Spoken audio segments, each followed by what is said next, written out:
सर्वेभ्यो नमो नमः। अब हम संस्कृत चित्रवर्णम आधारित कार्यपत्रक को हल करेंगे। इसके लिए हमें मंजूषा से सबसे पहले शब्दों को संज्ञा शब्दों को छांटना होता है कि कौन से हमारे शब्द एक वचन में है, कौन से शब्द हमारे द्विवचन में है, कौन से शब्द हमारे बहुवचन में है। केवल प्रथमा विभक्ति वाले शब्दों को देखेंगे। अब देखिए इसमें एक वचन में कौन कौन से शब्द हैं, जैसे विद्यालय है, जैसे भवनम है, जैसे शिक्षका है, उद्यान है, क्रीड़ा क्षेत्र है, पुस्तकालय है, विज्ञान प्रयोगशाला है और प्रधानाचार्य। ये शब्द हमारे क्या हैं, एक वचन में हैं, संज्ञा शब्द हैं और प्रथमा विभक्ति में हैं।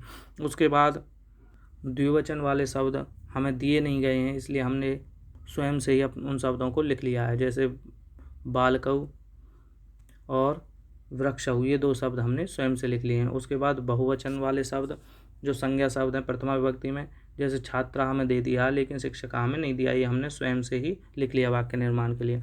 अब हमें 5 वाक्य किस तरह से बनाएंगे, जैसे अत्र खालिस्तान अस्ति, यहाँ खालिस्तान है, तो ये हमारा वाक्य होगा एक वचन के लिए। तो वहाँ ऊपर से हम एक वचन वाला शब्द लेंगे, जैसे विद्यालय शब्द हमारा क्या संज्ञा शब्द है, एक वचन है, तो इस वाक्य में हम इसका प्रयोग करेंगे। अत्र खालिस्तान अस्ति, यहाँ अत्र विद्यालय अस्ति, अत्र खालिस्तान अस्ति, यहाँ खालिस्तान है, तो यहाँ पर एक वचनांत वाला शब्द क्या आ जाएगा, भवनम। उसके बाद अत्र खालिस्तान अस्ति, तो यहाँ पर हमने क्या ले लेंगे, उद्यानम। तो ये हमारे एक वचन वाले वाक्य हैं। उसके बाद हमारे द्विवचन वाले वाक्य कैसे बनाएंगे, उसके लिए हम क्या याद करेंगे, अत्र खालिस्तान स्तः, ये हम याद करेंगे। बीच में हम क्या लिखेंगे, रिक्त स्थान पर द्विवचन वाला संज्ञा शब्द लिख देंगे। जैसे हमने क्या लिख दिया यहाँ पर, बालकौ। अत्र वृक्षौ स्तः, ये वृक्षौ किस कारण आया, क्योंकि हमें संज्ञा शब्द के रूप में मंजूषा से दिया गया है और वाक्य हमें याद है, अत्र खालिस्तान स्तः लिखते हैं, बाकी हमने रिक्त स्थान पर वृक्षौ लिख दिया।